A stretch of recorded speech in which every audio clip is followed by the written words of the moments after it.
What's ripening YouTube?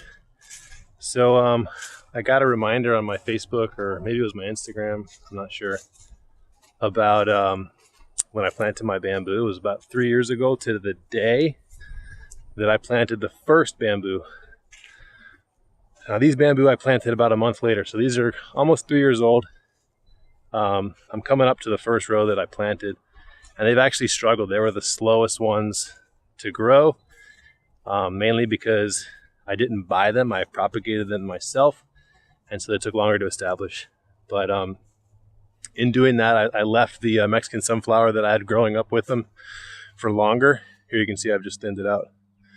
But I wanted to give you a pro tip about Mexican sunflower, and really chop and drop in general.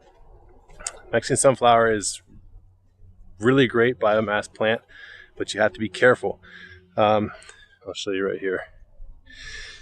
If you let them get really big, see all that? Those roots, if that touches the ground, it's gonna root. So here's what I'm doing, and I'll show you the methodology that I've come up with. Now I have a lot of it, and I'm too lazy to cut it up into small pieces. I don't really wanna go rent a chipper or something. So what I've done, knowing that it's gonna root really easily, is I placed all the bamboo cuttings on the ground first, and then I stacked up the Tithonia, but I did it to where I put the leaves down, which breaks down the fastest, and the stems on top of the leaves, and I worked it. I don't know if you can see it. If you see the big stems are sitting on top of the leaves, and I went this way. And the idea is that I want those big stems, rather than rooting into the ground because they'd be touching the ground, I want them to dry out a little bit so that they just turn into biomass instead of starting a whole new forest of Tithonia, because I don't need any more right there.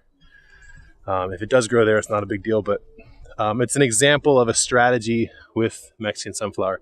It's not the only one. I have much better ways to manage this. This is just one that I let get really big. But I do want you guys to know that they have significant rooting ability. So you need to know that if you're going to chop and drop and use that as mulch, don't stick it in the ground. Don't lay it on the ground.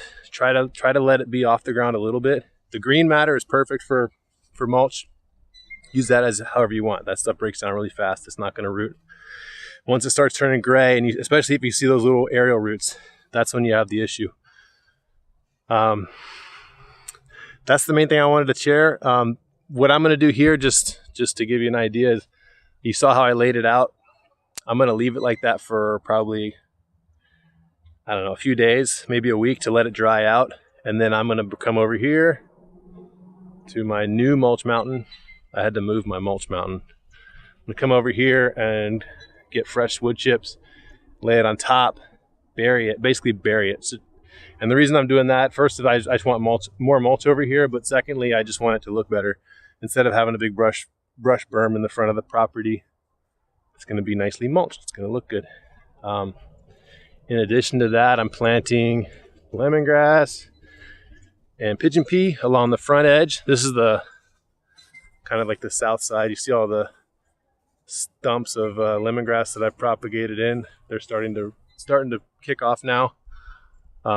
It's just kind of a extra biomass. Always just doing a little bit of extra biomass. I had the extra plants, so I went ahead and put them in.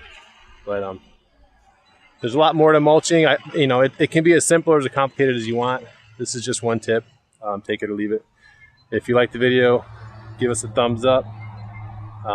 Share it with your friends. Let me know what you think and how you do with the Mexican sunflower. I've heard some horror stories about people having it just go up everywhere in their food forest. So I want you guys to be aware of it, and just be careful.